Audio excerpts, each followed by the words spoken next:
České asociaci pro vzácná onemocnění, která vznikla v roce 2012, se snažíme zlepšovat kvalitu života lidí se vzácných onemocnění.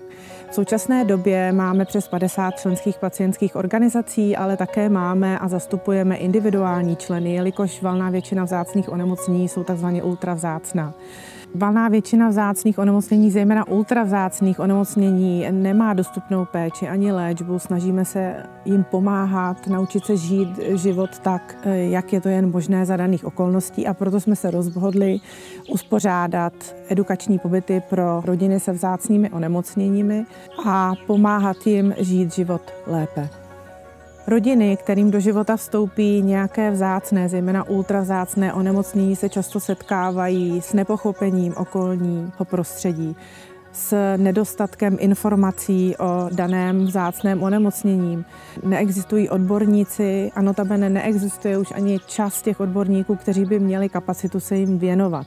Na našich pobytech se setkávají nejenom s těmi, kteří žijí s podobným osudem, ale také mají možnost mít drahocenný čas strávený s odborníky na vzácná onemocnění. Za ty roky už máme takovou kostru, kterou postupně samozřejmě vylepšujeme, jak se učíme ten edukační kurz udělat. A je dobře, když víme dopředu, jaké rodiny přijedou a hlavně, jak jsou staré děti. Protože každý ten ročník vypadá, že se nám daří to dělat nějak jinak. A je to vlastně dost důležité vědět, jak jsou ty děti starý a kde jsou ty společné prvky, když ten program tvoříme. A ty dny začínají s našima psycholožkama, takže první 2 dny máme pod vedením psycholožek a pak ty následující dny jsou trošku koncipovaný podle toho, co ty rodiny budou potřebovat. Takže letos budeme mít školky, jak fungují školky pro děti s postižením.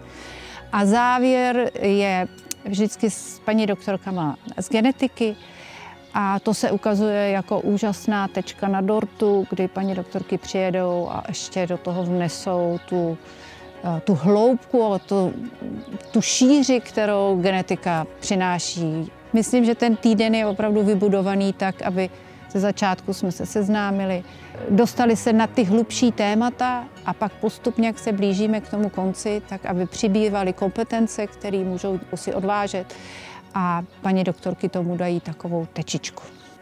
Edukační centrum pro vzácná onemocnění je naším velkým snem v Čavo.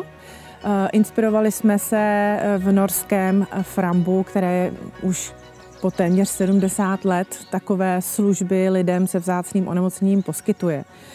Pro nás je velmi důležité, aby toto edukační centrum v České republice vzniklo, protože si uvědomujeme, kolik přínosů těmto rodinám takové pobyty, ale nejenom pobyty, ale zavedení helplinky a poskytování konzultací nejenom lidem se vzácným onemocněním, ale také vzdělávání odborníků přinese.